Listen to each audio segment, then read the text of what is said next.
Unfortunately, when it comes to Perpetrator, it seems far more interested and invested in different ways to use and shoot blood than truly give life to its characters or anything it sets up plot wise. To summarize the film, Johnny is quickly approaching her 18th birthday, and weird things are happening. There are constant nosebleeds and weird morphs when it comes to her face, and then she finds herself sent away to live with her weird great aunt Hildy. But maybe this isn't the worst thing.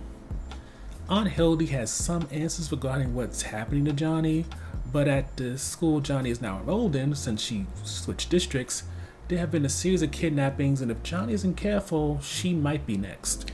So when it comes to the Perpetrator, it's not rated since film festival release, but it does have some cursing, so much blood, and also it has a few fight scenes which aren't the most violent, but there are cuts and bruises.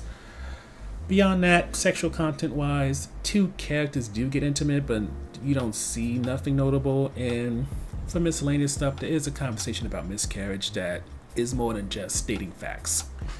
In regards to highlights, Perpetrator exists in this world where you can have bloods and guts, but it not necessarily be scary. Instead, there is humor, often in the form of awkward moments, like the kidnapping of the girls, noting that they are or other weird happenings throughout the school, like a guidance counselor who seems to perpetually be going for different types of plastic surgery.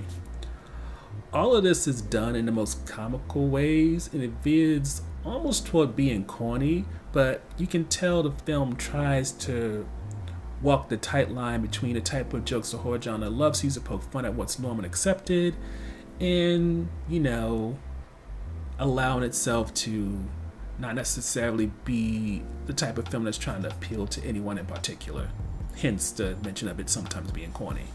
As for on offense topics, the main issue that we have with Perpetrator is that a lot of what is established is not dove into. There is the establishment of some people having powers, the kidnapper focusing only on girls, potentially being for their body parts.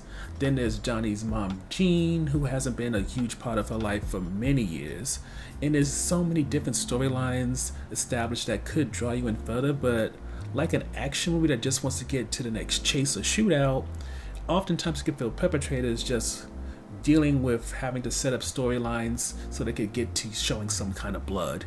Whether it's a pool of blood or just people bleeding from their nose, anything that can deal with blood. And yes, in this story we do learn who the kidnapper is. We learn about Johnny's parents, such as the aforementioned mom, and how the kidnapper chooses their targets, but the why of anything feels rather weak. And the same goes when you want more information about this power that Aunt Hildy speaks about that apparently her family and other families have. And pretty much anything that could call for a microscope, follow-up questions, or lingering too long on something that requires explanation is set aside so that the film could go back to showing pools, including a literal pool of blood. Overall, Perpetrator, like some horror films, gets in its own way by choosing blood and what could be shocking over its stories and its characters.